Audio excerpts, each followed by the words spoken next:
Hola, ¿cómo estás? Soy Pedro Ramos y te doy la bienvenida a la Fórmula X de las ventas B2B, el podcast donde compartimos historias reales y estrategias prácticas para que tu negocio venda más y mejor. Hoy vamos a hablar de un tema fundamental para cualquier pyme que quiere crecer: cómo empezar con marketing digital de manera correcta y qué evitar para no perder tiempo ni dinero. Hoy en día hay demasiada información, demasiadas herramientas y demasiadas promesas sobre marketing digital. Pero en la realidad es que no todas las estrategias funcionan para todas las empresas. Y muchas veces se invierte mal, se empieza por el lugar incorrecto o se confunde marketing con simplemente publicar contenido. En este episodio vamos a ordenar ese caos: qué debe hacer primero una pyme, qué cosas no deben hacerse, cuáles son los caminos reales para generar ventas con marketing digital y cómo tomar decisiones más inteligentes. Pero antes de comenzar, te invito a seguirnos y activar las notificaciones para no perderte ningún episodio y seguir aprendiendo junto a nosotros. Comenzamos. Hoy me acompaña Javier Iranzo, un marketero con más de 20 años de experiencia, ingeniero industrial de la Universidad Católica de Argentina y fundador de Junio Marketing, una consultora especializada en ayudar a pequeñas empresas a competir contra los grandes jugadores del mercado. Javier dirigió durante años una agencia que fue reconocida 6 veces consecutivas como Agencia Digital del Año y recibió premios a su desempeño profesional en Chile. Hoy trabaja directamente con pymes para ayudarles a ordenar su estrategia digital, entender qué realmente funciona y cómo convertir marketing digital en ventas. Además, es podcaster, lo pueden escuchar en Marketing para David, un podcast que me encanta, donde comparte ideas, tácticas y aprendizajes que cualquier pyme puede aplicar. Lo invité porque tiene una visión muy clara, realista y simple sobre cómo una pyme puede empezar con marketing digital sin perderse ni gastar de más. Gracias por estar aquí en la Fórmula X de las ventas B2B. ¿Cómo estás, Javier? Hola Pedro, feliz de estar acá. Muchísimas gracias por haberme invitado. Bueno, pues encantado de tenerte. Me encanta el podcast que tienes. La verdad es que he aprendido mucho ahí el tema de marketing y me gustaría comenzar, Javier, pues preguntándote acerca de cuando una pyme quiere empezar con marketing digital. ¿Qué debería de hacer primero para no confundirse ni desesperarse? Para responder esa pregunta, Pedro, voy a contar básicamente una breve historia o de dónde vengo. Yo, como mencionaste, trabajé en grandes agencias o en una gran agencia que le vendía o trabajaba para grandes marcas. Y pensé que lo que había aprendido de esas grandes marcas me iba a servir cuando emprendiera y armara mi propio negocio. Y la verdad es que no me sirvió de nada. Al contrario, me dio vicios. Hubiese sido mejor no saber nada de eso a la hora de empezar una pyme, porque el marketing que uno hace para una gran marca no tiene nada que ver con lo que uno hace para un negocio local, un negocio de servicios, un negocio B2B como el mío, nada que ver. Y ahí, por supuesto, cometí un montón de errores, pensando que sabía, cuando no sabía, y diría que el primer error que viene súper conectado con esa deformación profesional de trabajar para esas grandes marcas es no definir un nicho. Ninguna de mis marcas trabajaba para nichos, tenía su nicho, era el país, básicamente. Y como pyme, cuando uno parte no definir un nicho, tiene un gran problema que es no podés llamar la atención del grupo porque no lo definiste. Entonces, bueno, hago marketing. Ya, pero todo el mundo hace marketing. ¿Marketing para qué? No, hago marketing para negocios B2B de servicios o para consultores o para abogados o abogados penalistas. Digamos, ¿cuál es el nicho? Y no definirlo hace que tu mensaje pase, nadie lo escuche porque es Correcto. irrelevante. Este Ese podríamos sí, decir que es el error más común, entonces, que realmente no definen un nicho las pymes. sí, es el más común y hay algo que es contraintuitivo a la hora de decir, no, no necesito definir ese nicho. Y el error es pensar que, no, si yo me anicho, no voy a tener menos oportunidades, porque en Menos realidad lo que ventas. yo hago, siendo honesto, lo puedo hacer para todos estos nichos. ¿Por qué Correcto. tengo que elegir uno? Y la respuesta a esa pregunta es porque tenés pocos recursos para comunicarle al mercado que vos tenés una solución. Y si tratás de decirle a todo el mundo que tenés la solución, nadie te va a entender ni a escuchar, ni tenés la plata para ir a todo el mundo. Claro. Ahora sí decís, soy especialista en marketing para abogados B2B comerciales. Ese abogado que estaba buscando una agencia dice, oh, al fin, alguien que es especialista en lo mío, en mi tema. Correcto. Y por lo tanto ahí la publicidad va a ser más fácil de hacer, el mensaje va a ser más fácil de hacer, la oferta va a ser más fácil de hacer, todo va a ser más fácil de hacer. Oye, y recapitulando esta parte, decías, el nicho sería una de las cosas más importantes, pero además de esto, ¿hay algo más que debería de evitar una pyme al comenzar? Además de no definir su nicho, sí, debería tratar, es dificilísimo, tratar de no trabajar para clientes que sabe no tienen mucho que ver, están totalmente fuera de ese nicho que no definí del todo, pero que más o menos sé. De todas maneras, tomar ese proyecto, porque necesitas hacer caja, necesitas hacer la venta, por eso digo, realmente tratar de no hacerlo, pues yo cometí ese error. Ese es otro de mis errores, que fue, bueno, necesito la plata, necesito facturar, realmente no es donde me quiero dedicar esta área de este tipo de cliente, me está pidiendo ayuda, pues fue referido, pero bueno, hagámoslo de todas maneras. Y si bien hace caja ese mes, estás hipotecando el futuro, lo estás postergando el definir bien tu nicho para poder definir bien tu oferta, para poder definir bien tu mensaje y publicitar o dar a conocer tu solución. Entonces lo vas postergando porque bueno, un refrito te trae a otro y la vida se hace muy difícil. Yo creo que esa vida bien difícil varios años. Oye, y también cuando comienzas con esta parte del marketing en las pymes, algo que he visto comúnmente es que mucha gente entiende la parte de marketing y la parte de mercadotecnia como algo exactamente igual. Entonces comienzan a enfocarse en cosas que son quizá como el logo, este tipo de cuestiones, ¿no? Y le dedican demasiado tiempo. Creo que te he escuchado a ti también decirlo y no salen a testar realmente el tema de su producto. Y ahorita sumando a lo que decías tú del tema del nicho es porque es mucho más sencillo mandar o preparar un logo por todo el proceso creativo que tiene, ¿no? Y que te nutre, pero ya el hecho de anicharte requiere ya un proceso más minucioso de entender realmente quién te compra. Y me gustaría saber, por ejemplo, en tu experiencia, qué acciones básicas has visto que realmente generan resultados más rápidos en esta cuestión de marketing para las pymes.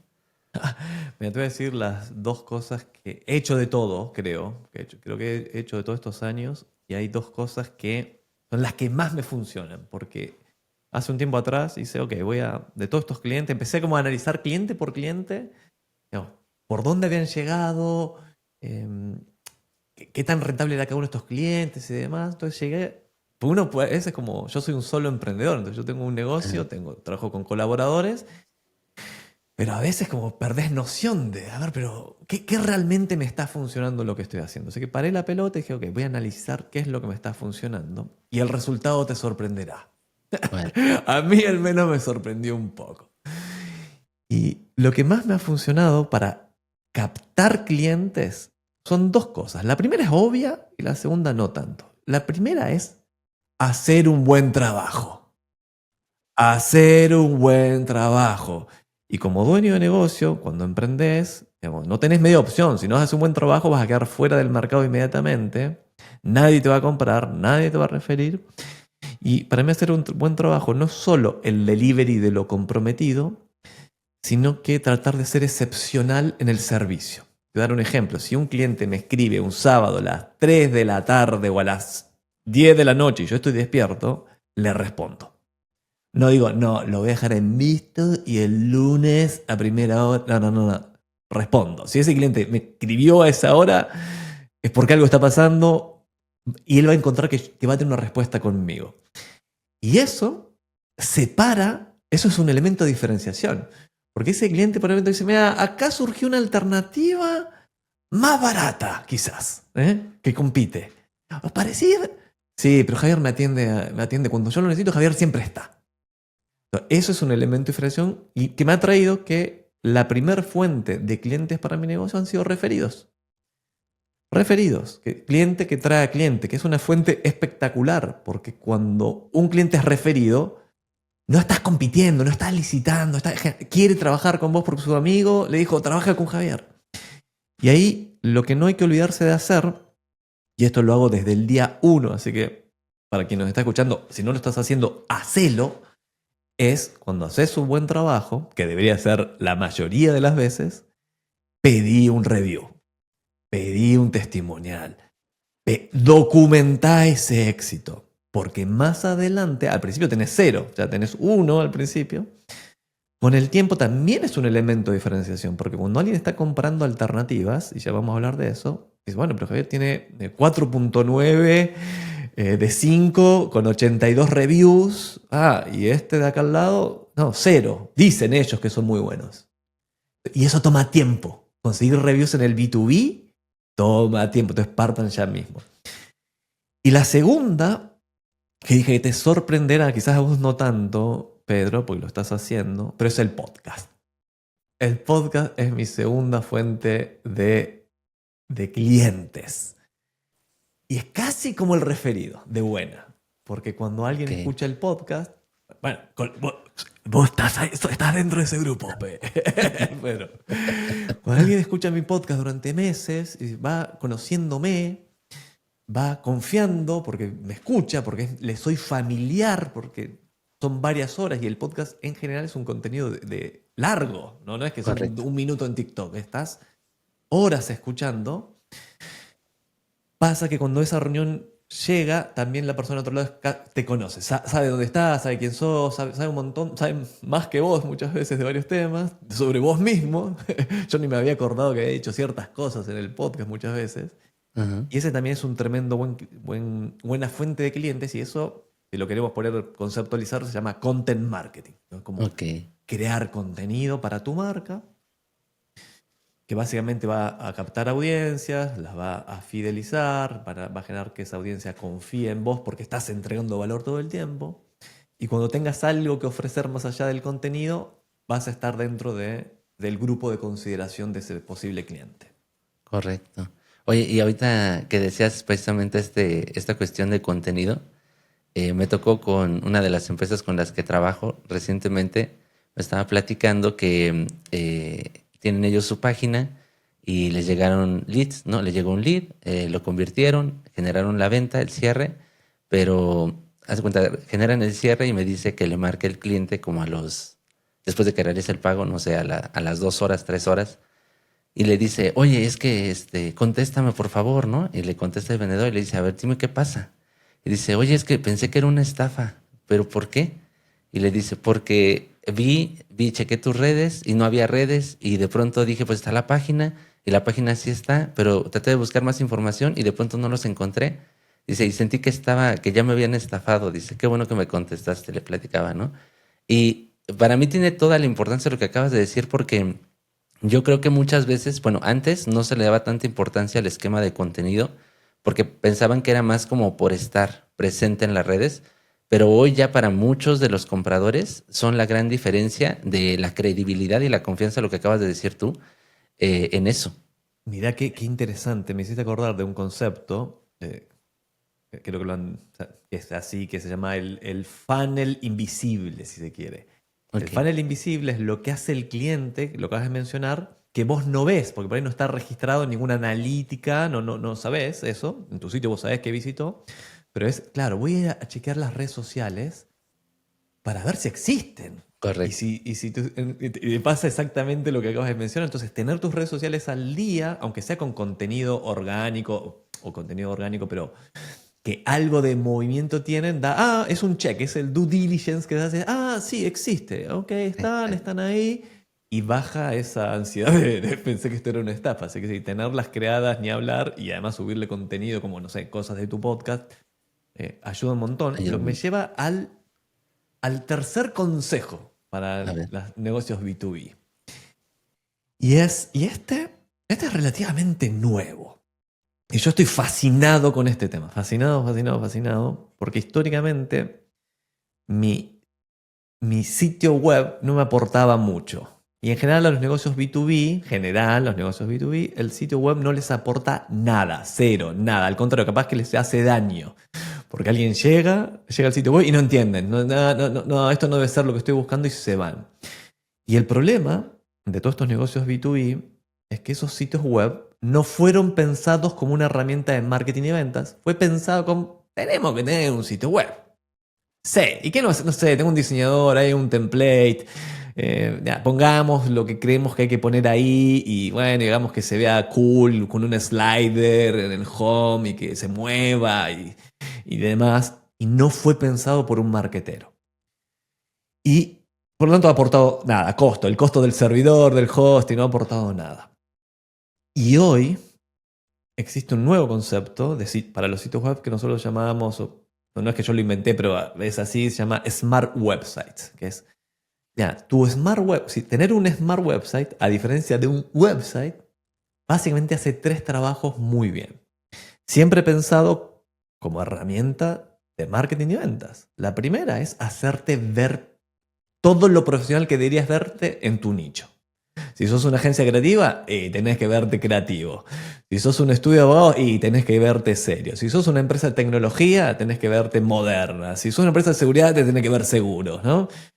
Pero tenés que seguir los códigos de la categoría para que esa persona que se enfrenta a tu sitio web, en pocos segundos, y eso a veces es menos de segundos, no sale corriendo, porque no hay señales que le hacen ruido. O sea, sino que hay música, no hay ruido. Sí, estoy en el lugar correcto, ya desde lo visual, desde cómo eso me hace sentir estar ahí. Entonces tiene que ver bien. 2, tiene que, y este es, el anterior uno parece, sí, mi sitio se ve bien, porque está, ok, check. El segundo es, tiene que comunicar con absurda claridad tu propuesta de valor. Claro. Nunca hay que transar claridad por verte sofisticado. ¿Qué sería verte sofisticado? Es, por ejemplo, la revolución de la inteligencia artificial en finanzas. Correcto. Y vos decís, ¿y qué cojones? Eso es para mí, no será para mí. La nueva manera de administrar tu negocio. Administrarlo desde el... Versus eso es un mensaje súper claro de, hey, nosotros, esto es para este tipo de personas, así hacemos tu vida mejor, es esto lo que hacemos, acá así se compra y por esto deberías creernos, ¿no? Eso debe ser un Smart Website, trabajo número 2. Y el trabajo número 3, y este hoy es una locura, porque hasta ahí, sí, ok, es hoy la inteligencia artificial permite que ese sitio web esté abierto 24/7, atienda instantáneamente, atienda mejor que un humano, y esto es lo loco, digamos, atienda mejor porque fue bien entrenado ese agente. Responde, ¿no? Puede ser esto en formato texto en un chat o puede ser en formato voz por un teléfono o ahí mismo en el mismo sitio web. Hoy te hablan los sitios web. Si entras a javierlianzo.com vas a poder hablar con Valeria, que es mi agente de inteligencia artificial, y Valeria va a atender, te va a responder tus preguntas. Si necesitas agendar una reunión conmigo, lo va a hacer. Si necesitas reagendarla también, si tenés que cancelarla, te va a dar seguimiento, me va a avisar a mí. Esos 3 componentes hacen que, ya, fantástico, yo voy a tener en la web, en un lugar que controlo, porque las redes sociales no las controlo lo que puedo publicar, pero el alcance más, y por ahí me las baja, ¿no? Es peligroso. Sí. Pero el sitio web yo lo puedo controlar, 100%. Cómo se ve, qué digo y cómo atiendo. Entonces, resolviendo esos 3 temas, lo único que le falta a tu sitio web es que la gente lo conozca. Correcto. Y para que lo conozca, hay mecanismos. Pues compartirlo orgánicamente en tus redes sociales, puedes hacer publicidad, cosa que por supuesto yo hago, puedes mandarlo por email, puedes lo mandas por WhatsApp, se comparte. Entonces cuando alguien llega a ese activo, se ve bien, comunica con claridad, básicamente el cliente dice, oh, esto es lo que yo necesitaba al fin, y 3, atiende 24/7. Esa es una ventaja que hoy hay que aprovechar porque ese es el estándar en 3, 2, 1, ¿no? Luego se viene eso. Correcto, buenísimo. Oye, y en esta parte de la generación de contenido que hablabas en esta última respuesta, ¿qué realmente o qué tipo de contenido apoya a las ventas? A mí el contenido que me ha apoyado, mira, son dos principalmente. Pues he hecho de todos estos años. Y hay un contenido que me ha aportado, a ver, vamos a desglosarlo. Cuando estaba emprendiendo, estaba armando mi nueva agencia, un ex cliente mío era el Banco Santander. Me invitaron a hacer un webinario, ahí en pandemia, un webinario, y lo patrocinaron. Yo estaba súper nervioso porque el gerente de marketing me llama y me dice, Javier, que yo lo conocía porque era cliente mío, Javier, espero que esté buena tu presentación porque le hemos puesto plata a esto, ¿eh?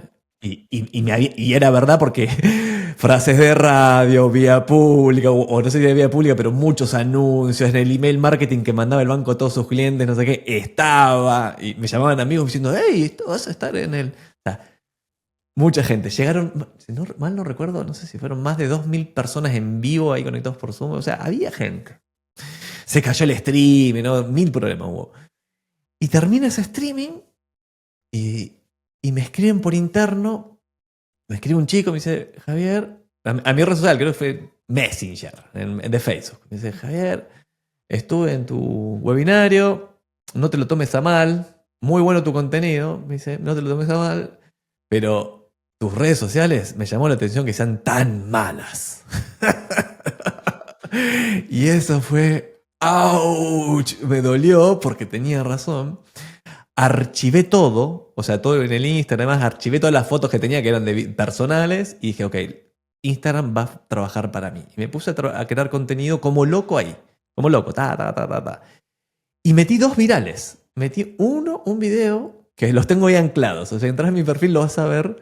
Uno tiene más de 1 millón de reproducciones y el otro tiene más de 1.6 millones de reproducciones.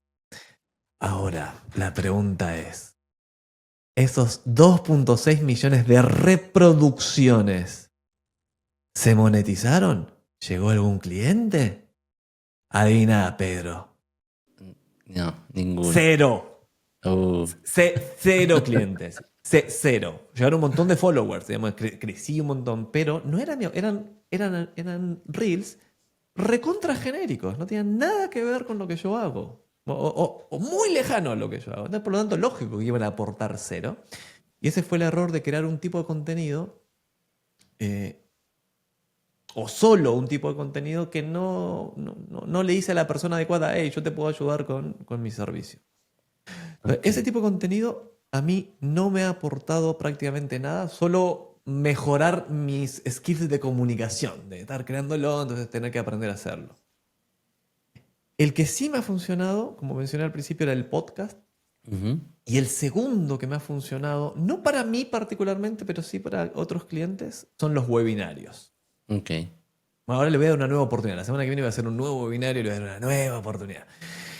Y que nuevos son contenidos útiles para tu audiencia. Entonces, ahí hay como diferentes escuelas, ¿no? Hay unos que se hacen recontravirales para ser más famosos y después meten además el contenido de nicho, lo hacen por otro lugar, ¿no? En lo que es público me hago famoso por acá y por interno te digo cuál es mi servicio, ¿no? ¿Cómo te puedo ayudar? Okay. Yo no me he metido tanto ahí, pero sí podcast, webinarios y Instagram no tanto. Fíjate que en algún momento alguien me decía que marketing, o él decía, marketing que no vende no es marketing, decía, o tenía esa frase él, ¿no? Tiene mucho sentido con lo que tú comentas porque en efecto yo creo que los esfuerzos en una pyme pues son limitados, o más bien la cantidad de recursos es limitada y entonces debes de tirarla donde haya pues un hit más probable de que anotes, ¿no? Y haciendo este tipo de cuestiones cuando sí son muy enfocadas porque siento como comentabas, a veces queremos empezar por todos lados o por lo que vemos que les funciona a otros que ya tienen una estrategia, que ya están mejor montados, que son mucho más grandes y al tratar de hacer todo, terminas desilusionándote porque, como dices tú, hay algunos a los que les pega y tienen pues viralidad, pero no les monetiza nada. Y hay algunos otros que, porque me ha tocado ver casos, ¿no? Que tienen sus páginas con muy poquitos seguidores, pero ves que están vendiendo, o sea, que su propuesta sí está muy bien alineada y que están generando ventas porque entienden bastante bien a quién le venden y segundo, lo que necesitan mostrarles para pues para que realmente tengan certeza de contenido, ¿no?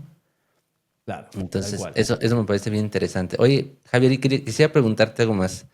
Si una pyme quisiera ver resultados en los próximos 30 días, ahí va a arrancar, ¿no? Y dice, me voy a poner aquí a tope a dedicarme 100% a temas de marketing. ¿Qué debería hacer primero y qué debería dejar de hacer? Bueno, primero debería hacer lo que dijimos, si no tiene definido un nicho, hacerlo, porque si no, no va a poder crear una buena oferta para ese nicho. Y por oferta no me refiero a un descuento, que se tiende a Correcto. confundir. Por oferta, yo me confundí con eso bastante tiempo. Por oferta me refiero a qué te voy a entregar que va a hacer que mi elegirme sea evidente, no haya indiscutible que soy la mejor opción por todo lo que te entrego. Y hacer una buena oferta no es factible si no está bien definido el nicho, porque por ahí, ¿qué le voy a meter a esa oferta? Si es general, no sé qué agregarle a la oferta. Ahora, si tengo claramente definido el nicho, sí voy a poder saber qué elementos voy a meter en la oferta para que ese nicho diga, esta es la solución, la mejor solución a mi problema. Eso es lo que debería hacer en primerísima instancia. De hecho, yo estoy mejorando mi oferta ahora para mejorar mi conversión. Una mejor oferta. Esto nos lo enseñó ya hace bastante rato a Alex Hormozzi, que es como el marquetero número 1 del mundo mundial en este momento, y tenés que crear una buena oferta. Una buena oferta le gana a la publicidad más creativa del mundo. Así que puedes tener una publicidad muy creativa o hacerte viral, pero si la oferta es mala, no vas a vender cero. Que podría ser mi caso. En estos reels no había una oferta, por eso no vendí nada. Pero si mi oferta hubiese sido mala o pobre, tampoco hubiese vendido nada. Entonces, pensar en términos de cómo estructurar una oferta. Y yo cada tanto se me olvida esto. Ahora que me lo preguntás, es como, esto es como lo más importante. Definir bien el nicho y definir bien la oferta a ese nicho, porque después el vehículo de dónde voy a comunicar esa oferta puede ser en mis redes sociales, puede ser a través de mi email, puede ser en publicidad, puede ser con llamadas en frío, cosa que estoy queriendo hacer y no me he atrevido. Porque estoy viendo videos en TikTok, Instagram me muestra las llamadas en frío, me parecen increíble como desafío personal. Pero bueno, uno elige el canal donde va a comunicar, le va a decir a ese cliente, a ese nicho, hey, ¿tú tienes este problema? Yo tengo la solución. Correcto. Conversemos. Muy buenísimo. Oye, y para cerrar esta primera parte, te hago la pregunta que le hago siempre a todos los invitados. ¿Cuál es para ti la verdadera fórmula de las ventas B2B? Uy. La verdadera fórmula de las ventas B2B. Voy a caer en lo mismo. Es tener una oferta irresistible. Una oferta irresistible. Súper. Es bien estructurada la oferta. Y si tengo que ampliar un poco, y esto es uno de los errores que me ha costado, yo creo que más caro, más años, digamos, cuando por primera vez como me di cuenta que cometí ese error fue, ese, lo cambió todo y Ujú. fue que como empleado de una gran agencia, terminé siendo gerente general de esa agencia, que vivíamos de licitaciones, pues todos estos grandes clientes llegan de esa manera, referidos, ¿no? Pero igual eran licitaciones, éramos conocidos en el mercado, entonces nos invitaban. Es descubrir que no sabía vender. Ok. Es, hola Javier, hola, soy Javier y no sé vender. Pero creí que sabía vender. ¿Cómo no voy a saber vender? Por supuesto que sí, yo llego y muestro todo lo que tengo para ofrecer y bueno, y si les gusta compran y si no les gusta no compran. Y cuanto más hable yo, es mejor, porque voy a demostrarles todo lo que tengo. Y cuanto más credenciales, maestro, o sea, no tenía idea que había un protocolo de venta consultiva, que hay una fórmula para eso, hay que decir al principio, que decir al medio, que decir al final, digamos, cómo guiar toda esa conversación. Creo que eso es lo más importante que puede aprender el dueño de un negocio para no sufrir con las ventas. Porque las oportunidades, este era mi error, o sea, no tenía problemas generando las oportunidades y tenerlas en el calendario y que lleguen a la reunión conmigo. Eso no tenía problemas porque hago una buena oferta, publicidad, agéndate en mi calendario, jajaja. Pero Ya. esa es la mitad del trabajo. Claro. O menos. Quizás eso es el 40% del trabajo. El 60% del trabajo es cuando esa persona está conectada en la llamada conmigo. Sí, Y exactamente. ahí no seguir el protocolo, la tasa de venta va a ser muy mala. Seguir Correcto. el protocolo, la tasa de venta va a ser infinitamente mejor. Ok, buenísimo eso, excelente. Pues gracias por compartir tu experiencia, Javier. Y ahora quiero llevarte a una parte distinta del programa, donde exploramos secciones más breves y concretas para que nuestros oyentes se lleven ideas accionables. Esta sección se llama el as bajo la manga.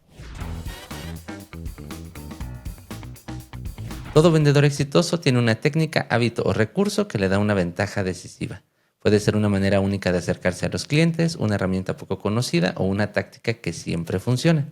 Javier, ¿cuál es el as bajo la manga que te diferencia en las ventas B2B? Me voy a mencionar dos. Uno es, siempre me hizo, esto lo leí, creo que tenía temas 23, 24 años cuando hice una pasantía, un trabajo en ExxonMobil, ¿no? La empresa que y entré en el área de ventas de combustible a buques. Se vendían muchos litros de gasoil, creo que era. Y nos pasaron un librito a todos como los jóvenes profesionales y decía, ese libro había una frase que decía, había dos frases. Una decía, be a fixer, not a finger pointer. Sé un solucionador, no no sé, no es mi culpa. Soluciona los problemas. Y la otra era subprometer y sobreentregar, ¿no? Entonces, esas dos cosas, sobre todo esta segunda, hacen que siempre que la satisfacción, que generalmente es al revés, porque a veces uno sobrepromete y subentrega. Estamos acostumbrados a eso. Sobre todo en estas campañas grandes y elocuentes que uno ve por todos lados. Voy a mejorar tu facturación en $50,000, nada más. Y los que logran eso son ínfimos. Entonces, generalmente había una promesa enorme y, no, que no hiciste bien vos el trabajo. Entonces, por eso no lo lograste. Entonces, se subentrega. Pero si vos podés prometer y sobreentregar, vas a tener mejores reviews, te van a recomendar, va a generar un impacto muy importante. Y el segundo es haber descubierto a David Sandler. Ok, sí, Uno de los gurúes de las ventas del mundo mundial. Ahí había como un dato y eso ha sido fundamental. Fundamental. Es muy simple. Cuando tengo una llamada de ventas y me acuerdo de seguir el protocolo y hago el trabajo, ¿no? Y ok, voy a preparar la reunión, me va bien. Cuando se me olvida y diga, no, voy a hacer lo que yo quiera, me va mal. sí, totalmente cierto, ¿eh? Improvisar, a veces pensamos que es más sencillo y nos complica muchísimo el trabajo en las ventas. Me hablé el año pasado fui a un seminario donde había varios temas, pero uno de esos había un experto en ventas, un closer, digamos, importante. Y cuando contaba todo esto de las metodologías y los protocolos, él decía, yo mismo que entreno sobre esto, tengo pegado en mi, atrás, ahí donde lo puedo ver, al lado del monitor, el protocolo. Digamos, las etapas de cómo tengo que guiar cada llamada, porque no me quiero saltar pasos, porque a veces me entusiasmo y como que me quiero ir al final. No. Voy haciendo el check. Entonces, incluso cuando uno ya es experto, igual sigue leyendo el protocolo. Correcto. Y vamos a la siguiente sección, se llama el rompe objeciones.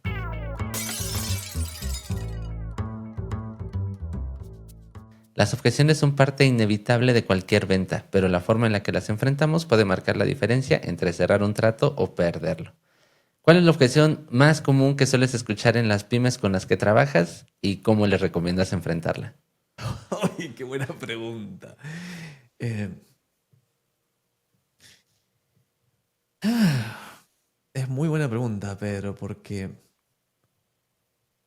soy malo detectando objeciones. Objeción. Soy malo, lo debo reconocer, soy como malo.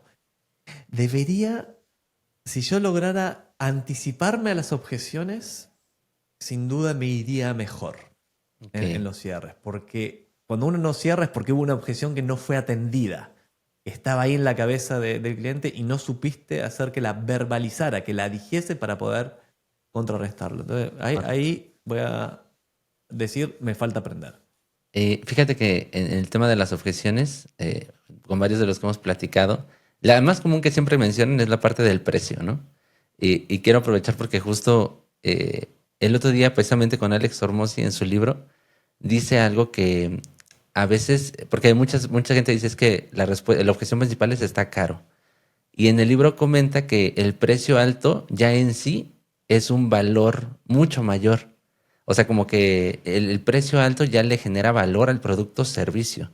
Y eso es algo que a veces como vendedor igual no lo tomas tan en cuenta de primera instancia porque dices, no, ¿cómo? Pues el precio, si está alto no le va a generar valor, ¿no?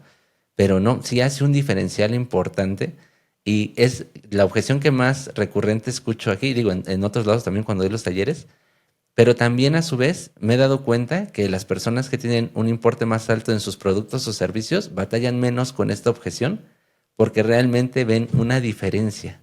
El cliente ya se centra en decir, oye, espérate, pero ¿por qué cuesta un 50% más o un 80% más?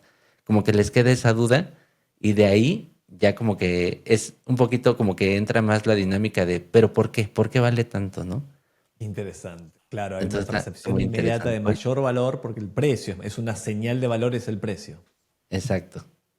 Oye, pues Javier, me ha encantado estar en este podcast contigo haciendo las preguntas. Me gustaría antes de cerrar que nos cuentes dónde pueden encontrarte quienes quieren conocer más de tu trabajo o ponerse en contacto contigo. Súper simple, tienen que ingresar a javieriranzo.com, Iranzo es con Y y Z, o en mis redes sociales con el mismo nombre, pero vayan a ver mi smart website a javieriranzo.com y pueden hablar con Valeria.